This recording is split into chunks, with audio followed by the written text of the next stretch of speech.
Andrew and his wife they come telling us straight up say in a business with Jamaican woman outright, okay?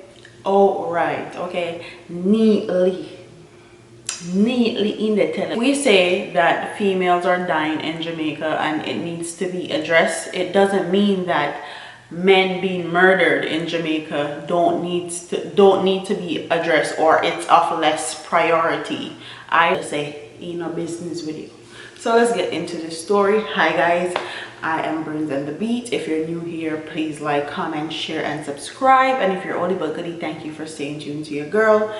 So, all violence matters. Juliet Wholeness says too much focus on gender. So, all of the woman them, Andrew said him wife to come tell you neatly that he no business about you, okay? From government lawmaker Juliet Wholeness that violence in Jamaica should not be analyzed through partisan and gender perspective have triggered intense criticism by many online users. Except for Gender Affairs Minister Olivia Grange, it was the first major comment from a female parliamentarian of the ruling Jamaican Party since their colleague MP George Wright became ensnared in an assault scandal threatening his Gordon House membership. And like I said in my video about George Wright, the JLP party have the most female parliamentarians ever in history, and this would be the first one to come out and say something. In 2018, the United Nations revealed that Jamaican women are second in the world to be killed by their partners, and till that day, till 2021, it's literally one female a week that have been dying because of some domestic violence issue. But let's continue. Wholeness, the MP for St. Andrew East Rural and a wife of Prime Minister Andrew Wholeness, argued on Twitter Tuesday that focusing on gender was not helpful in addressing the country's violence problem. We need to stop seeing acts of violence in partisan or gender-specific way so we can address the root of our problem, which continues to affect every class, race, gender, political, or sexual orientation. Noting that the Prime Minister pushed to abolish corporal punishment from his days as education minister. She added, many of our institutions have perpetuated violence inclusively of our education system, our domestic practices, and some of our disciplinary beliefs. Most of the responses were highly critical of the lawmaker. Let's not ignore the inherent misogyny that persuades the Jamaican society or ignore derogatory nature by which most negative comments are genderized, female, or labeled with effeminate terms, argued indigenous random. Another commenter, Sharon Taylor, said this is by far the worst take. Several others said the solution for violence could not be through one-size-fits-all approach. The amount of women in parliament mean absolutely nothing if this is how they think, replied its Celebrate Brashan.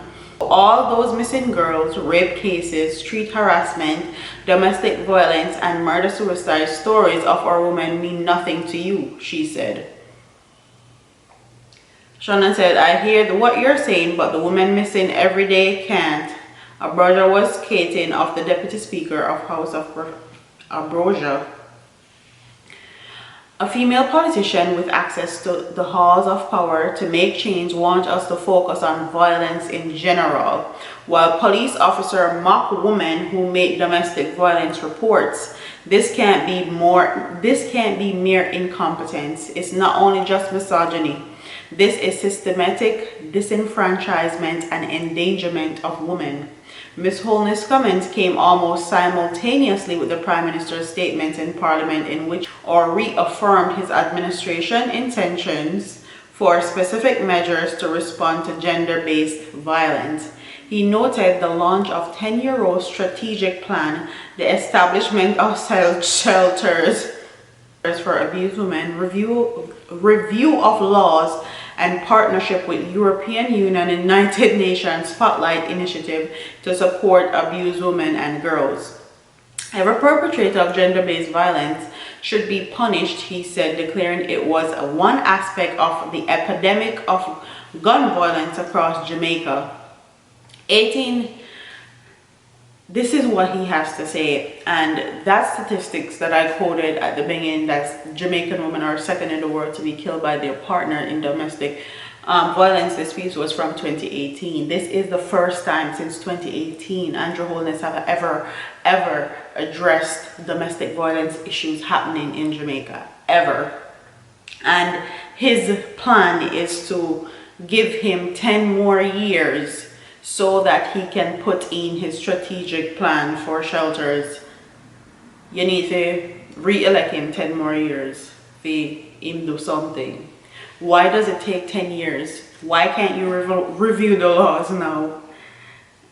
Why is that so hard? Why can't you put up the shelters now?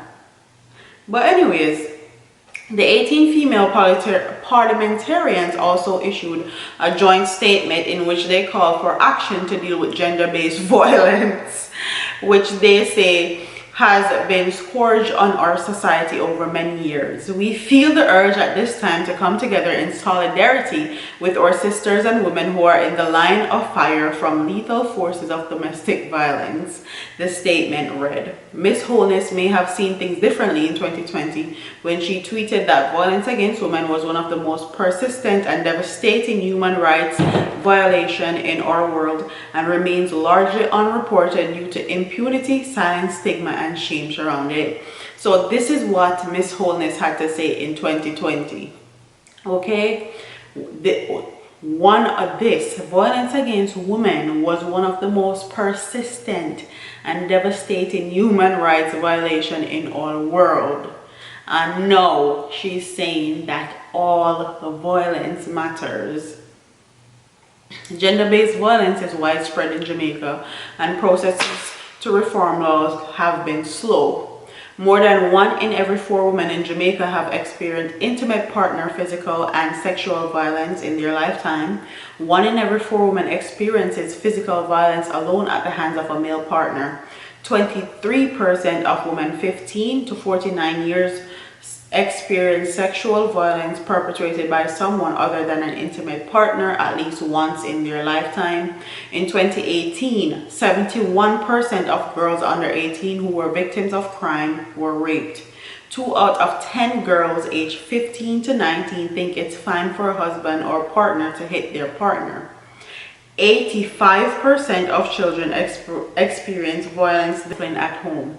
Jamaica has the second highest rate of femicide in the world. El Salvador was first. The UN reported in 2019. I stand corrected, I thought it was 2018.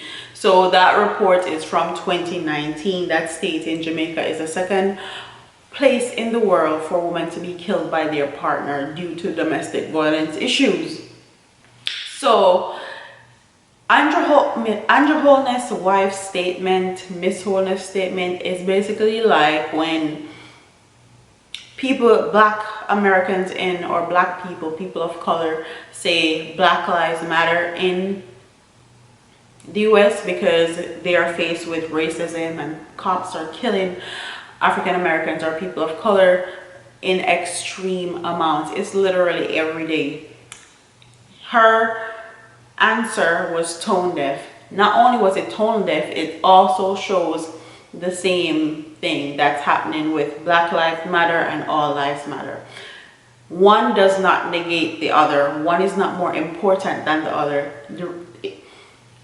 If we say that females are dying in Jamaica and it needs to be addressed, it doesn't mean that men being murdered in Jamaica don't need to be addressed or it's of less priority. I don't understand why people think that's what we mean when we say laws need to be reformed as far as women are concerned, but they take it completely out of context. We're not talking about murders in Jamaica.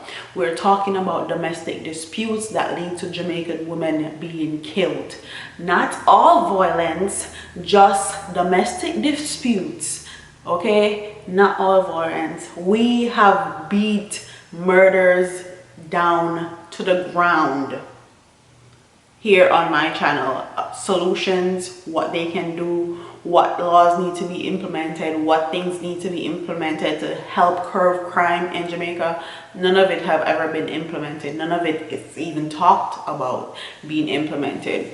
So we've beat that to the ground. Now it's time to look at something else that's just as bad, if not worse.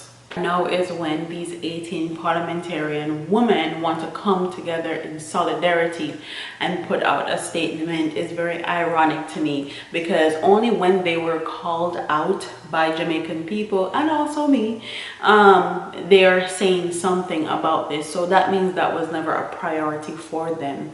Them never business about to know, and them never business about anybody that's going through domestic violence issues. What do you think about Juliet Wholeness statement? Do you think it's tone deaf? Do you think all violence matters? Do you think it was okay for her to say that when asked about femicide in Jamaica? What do you think about Andrew Holness' 10-year plan? Are you going to be voting him for the next 10 years so that he can fulfill this 10-year strategic plan that he has for women that are going through domestic violence issues? What are your thoughts on this whole scenario going on? Don't forget to sorry. Don't forget to like, comment, share, and subscribe, and leave your comments in the comment section below, and I'll see you in the next one. Deuces.